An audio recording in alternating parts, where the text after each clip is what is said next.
बहुत खुशी की बात है कि आज आदरणीय प्रधानमंत्री श्री नरेंद्र मोदी जी के द्वारा वीडियो कॉन्फ्रेंसिंग के माध्यम से जीविका निधि का शुभारंभ किया जा रहा है। इस अवसर पर आदरणीय प्रधानमंत्री जी का स्वागत एवं अभिनंदन करता हूं।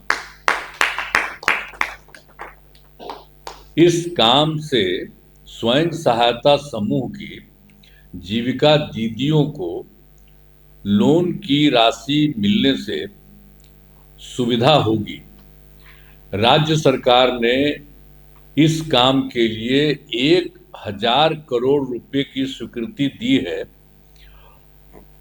जिसमें से 105,000 रुपए की राशि जीविका निधि के बैंक खाते में आज भेजी जा रही है।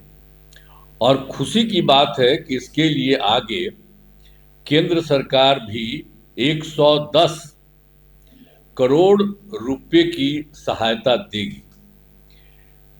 इससे स्वयं सहायता समूह की जीविका दीदियों को काफी फायदा होगा।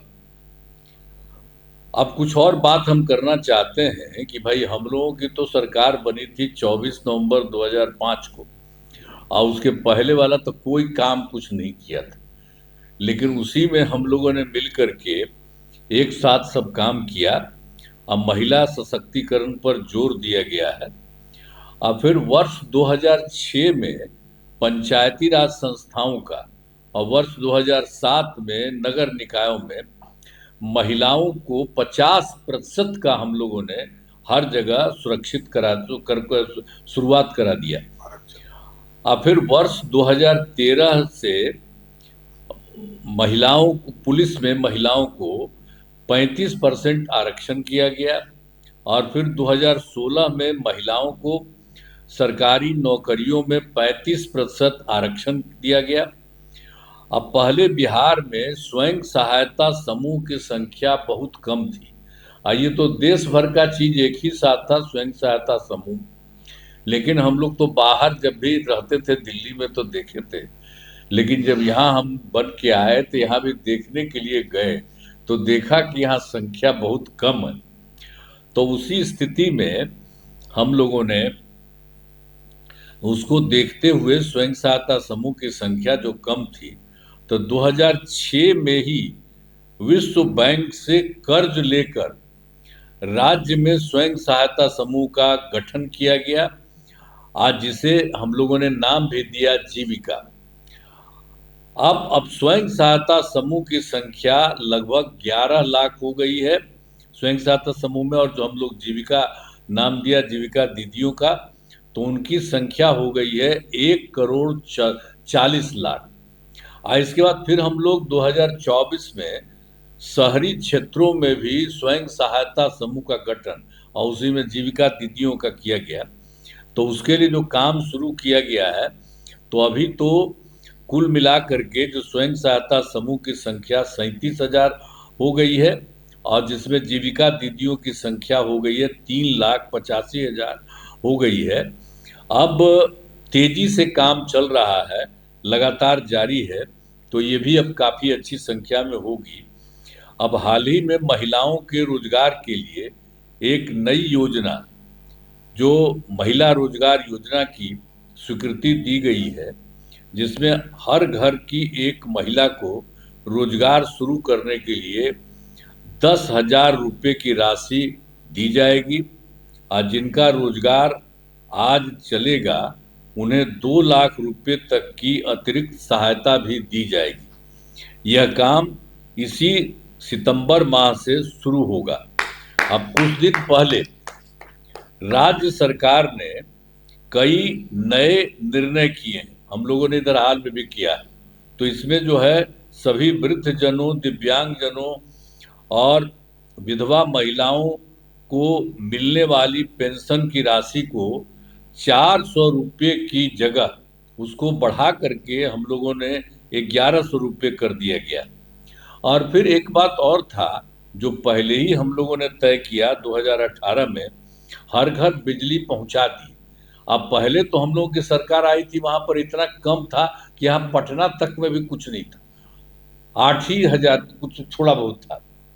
तो उसके बाद हम लोगों ने पूरे तौर पर काम किया और 2018 में हर घर बिजली पहुंचा दिया गया, और सरकार द्वारा शुरू से ही बहुत सस्ती दर पर बिजली दी जा रही थी।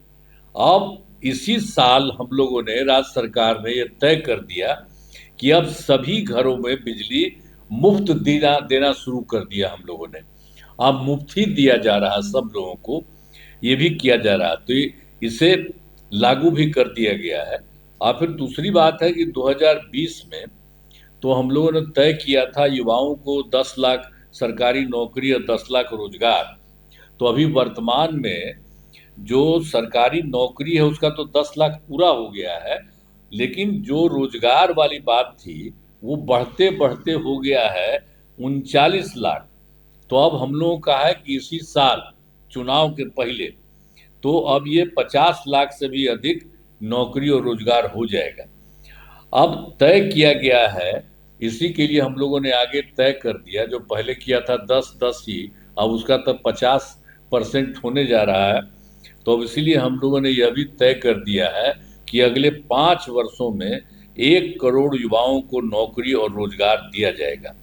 तो अब बिहार में नए उद्योग लगाने के लिए भी विशेष सहायता दी जाएगी। अब बिहार के विकास में केंद्र सरकार का पूरा सहयोग मिल रहा है। जुलाई 2024 के बजट में बिहार को विशेष आर्थिक सहायता के रूप में सड़क, उद्योग, स्वास्थ्य, पर्यटन, बाढ़ नियंत्रण के लिए भी बड़ी राशि देने की घोषणा की गई।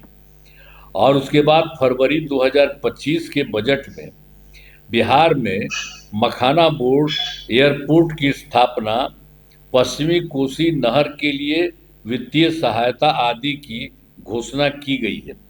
और इस वर्ष खेलो इंडिया यूथ गेम्स के आयोजन का, वो अलग कुछ राज्यों में था, अब बिहार के लिए भी कर दिया गया। केंद्र सरकार ने आयोजन का जिम्मा अब बिहार को मिला, जो गौरव की बात है। तो आदरणीय प्रधानमंत्री जी इन दिनों कई बार बिहार आए और विकास के कई कार्यों का उद्घाटन किया और शिलान्यास किया है। तो हम सब कामों के लिए आदरणीय प्रधानमंत्री श्री नरेंद्र मोदी जी का नमन करते हैं, और इस कार्यक्रम के लिए आदरणीय प्रधानमंत्री श्री नरेंद्र मोदी जी का पुनः अभिनंदन करते हैं। और आपने इसके बारे में जो आज सोच लिया है जीविका दीदियों को मदद करने के लिए, ये बहुत बड़ी बात है। अब इसके बाद आप कीजिएगा तो और खुशी की बात है। और हम लोग तो पहले से कर ही रहे थे, और जब आप कर दीजिएगा तो समझ लीजिए यहाँ की आप सभी महिलाएं हैं, तो इसको इतना फायदा होगा। इसके लिए हम आपका नमन करते हैं, बहुत बड़ी बात आपने किया। बहुत बहुत धन्यवाद आपका।